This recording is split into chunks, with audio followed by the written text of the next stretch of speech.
हालांकि जिन 4 आतंकवादियों ने पहलगाम में हत्याएं की थीं, उनके बारे में अभी तक कोई खबर नहीं है। लेकिन मोदी जी तो मोदी जी हैं और वो वचने किम दरिद्रता को आधार बनाकर बात करते हैं और मंच से ही आतंकवादियों की लाशें गिराते रहे। फिर जब धरती खून से लाल हो गई, आतंकवादियों के खून से बने कीचड़ में बिहार वासियों की चप्पल धंसने लगी, लोग फिसल फिसल कर गिरने लगे, तब जाकर उनकी वाणी पर विराम लगा। नमस्कार, आप देख रहे हैं अब तक बिहार न्यूज। प्रधानमंत्री नरेंद्र मोदी का बिहार में आज रैली था।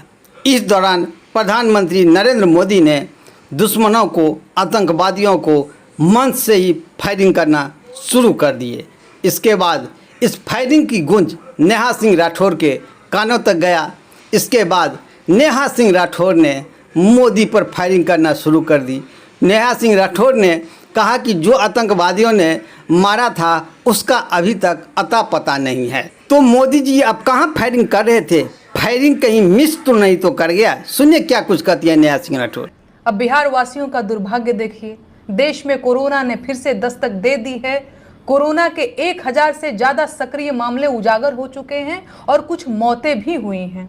और यही वो वक्त है जब देशवासियों को सबसे ज्यादा सतर्कता की जरूरत है।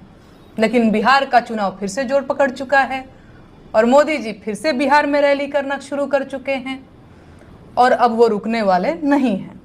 आज ही बिहार में मेरे घर से कुछ दूरी पर विक्रमगंज में मोदी जी ने रैली की। वहां उन्होंने वही सब बोला जो वो अक्सर बोलते हैं कि दुश्मनों को ढेर कर देंगे, सिंदूर की रक्षा करेंगे, आदि आदि। हालांकि जिन 4 आतंकवादियों ने पहलगाम में हत्याएं की थीं, उनके बारे में अभी तक कोई खबर नहीं है। लेकिन मोदी जी तो मोदी जी हैं और वो वचने किम दरिद्रता को आधार बनाकर बात करते हैं। तो आज उन्होंने मंच से बिहार के लिए लगभग 50,000 करोड़ की योजनाओं के वादे किए और बिहार की जनता ने भी मुस्कुराकर उनका स्वागत किया। पर मोदी जी शायद ये नहीं जानते हैं कि अगर बिहार के लोग आपकी बड़ी बड़ी बातों के जवाब में सिर्फ मुस्कुरा रहे हैं तो इसका मतलब ये है कि वो आपके बारे में आपके अनुमान से ज्यादा जान चुके हैं और अब आपको चुप हो जाना चाहिए। लेकिन जो चुप हो जाए वो कैसा मोदी जी? तो वे धारा प्रवाह बोलते रहे और मंच से ही आतंकवादियों की लाशें गिराते रहे। फिर जब धरती खून से लाल हो गई और आतंकवादियों के खून से बने कीचड़ में बिहार वासियों की चप्पल धंसने लगी, लोग फिसल फिसल कर गिरने लगे, तब जाकर उनकी वाणी पर विराम लगा। उसके बाद लोग अपना अपना बिरयानी पैकेट और दिहाड़ी लेकर जलती धूप में नंगे सिर अपने घर वापस लौट गए। सच ये है कि बिहार की जनता को इस चुनावी जन्नत की हकीकत खूब पता है। चुनाव का ये त्योहार हर 5 साल में आता है और वो उसके गुणा गणित को खूब बढ़िया से समझते हैं। देहातों में तो चाय पकौड़ी, कच्चा वोट, मुर्गा दारू, पक्का वोट का हंसी मजाक भी चलता रहता है।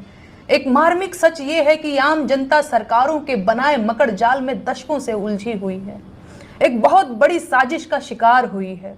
जनता को अनपढ़, गरीब और बेरोजगार बनाए रखिए, फिर चुनाव में पैसे देकर और खिला पिलाकर नारे लगवा लीजिए, रैलियों में भीड़ जुटा लीजिए, वोट ले लीजिए और खुद को जनता के हृदय का सम्राट घोषित कर दीजिए। अरे ये भूख, गरीबी और बेरोजगारी की मारी जनता है साहब, मजबूर है। जिस रंग का झंडा पकड़ा देंगे वही लेकर खड़ी हो जाएगी। पर आपकी रैलियों की भीड़ आपकी लोकप्रियता नहीं, देश की बेरोजगारी दिखाती है। लेकिन आपको इससे क्या फर्क पड़ता है? बीते 10-11 सालों से देशवासियों का दुर्भाग्य अपने चरम पर है। इस दौरान देश नोटबंदी, आर्थिक बर्बादी, आतंकवादी हमले, कोरोना महामारी, भगदड़ों और मौतों का लंबा सिलसिला देख चुका है। देश में ऐसा कुछ भी नहीं बचा है जो खतरे में ना हो। जंगलों में कुल्हाड़ी चल रही है और बस्तियों पर बुलडोजर चल रहे हैं। किसी की पक्की सरकारी नौकरी लगने की मिठाई कब खाई थी ये भी नहीं याद है। पेंशन से लेकर फौज की भर्ती, सेना की जमीनों तक सब खतरे में है। मुसलमान खतरे में है ये बात अखबारों से मालूम होती है और हिंदू खतरे में है ये बात भाजपा बताती है। तो कुल मिलाकर ये देश खतरे में पड़ चुका है। ऐसे में अगर कुछ खतरे में नहीं है तो वो है भाजपा नेताओं की स्वच्छंदता और देश के तमाम शहरों में नए बने भाजपा के बहुमंजिला कार्यालय। बिहार के लोगों से मेरा हाथ जोड़कर निवेदन है कि बिहार के चुनाव में बिहार के मुद्दों पर वोट दें। मंच से गोलियां चलाने वालों की बहादुरी सीज फायर में दिख चुकी है।